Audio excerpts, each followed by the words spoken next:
গ্র্যান্ডমামি দেখো, এটা সেই নকুলের ছেলে না, আর্যনা কি যেন নাম? হ্যাঁ তাই তো, আর্য দাদু ভাই।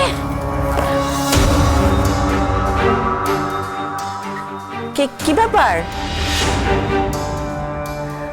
তোমরা, মানে এই মেয়েটা কে? তোমাদের এই বেশ কেন?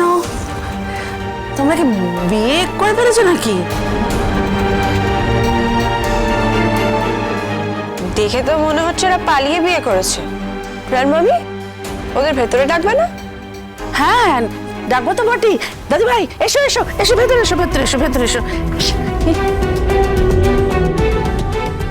এদিকে কেন এসছে ওরা? এখানে আসার কোনো দরকার নেই। বাবা, দাদু ভাই তুমি এবার আমাকে একটু খুলে বলো তো ব্যাপারটা, মানে কি হলো? এভাবে হুট করে বিয়েটা করে ফেললে কেন? আমরা কেউ কিছু জানলাম না, তোমার বাবাও তো আমায় কিছু জানায়নি। আর হঠাৎ করে তোমরা ও বাড়িতেই বা যেতে গেলে কেন? তোমার বাবার এত অভিমান আমার উপর, ছেলের বিয়ের খবরটা অব্দি তার মাকে দিল না। আসলে ওনারা কেউ জানেন না।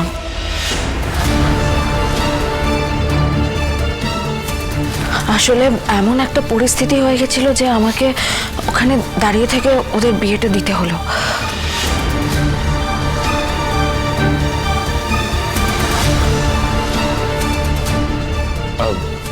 বলছি চুপ করো, আর কিছু বলার দরকার নেই। আমরা ওদেরকে নিয়ে এক্ষুনি বেরিয়ে যাব। আর যন্ত্র, চলো, দেরি হচ্ছে, আমরা বেরোই। দাঁড়াও, বানি ওদের বিয়ে দিয়েছে মানে? বাপ ঠাকুমা কেউ জানলো না ছেলের বিয়ে হয়ে গেল? বানি বিয়েটা দেয় কি করে? বানি কি ওদের গার্জিয়ান?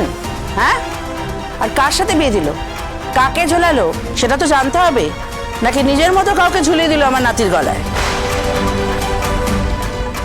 আমি, ওর নাম অন্তরা, আমার বিশেষ পরিচিত।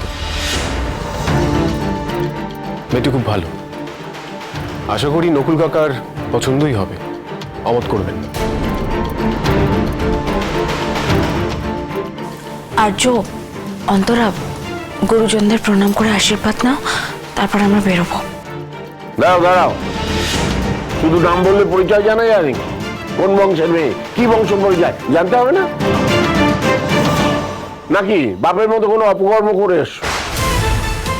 অন্তরা খুব ভালো পরিবারের মেয়ে দাদু ভাই, ভদ্র, শিক্ষিত। তোমার নাম তো জানলাম, কিন্তু বাড়িতে আর কে কে আছে? তোমার বাবার নাম কি?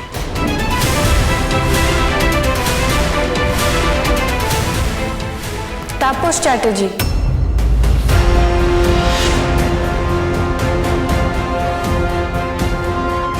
এবার কি হবে?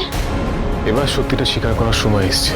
আজ তুমি সবার সামনে দাঁড়িয়ে স্বীকার করবে অন্তরা তোমার মেয়ে।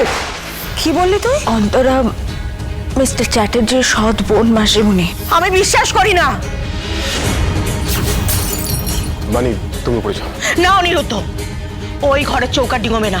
তোর জীবনে হয় বানি থাকবে, নয়তো তোর মা থাকবে।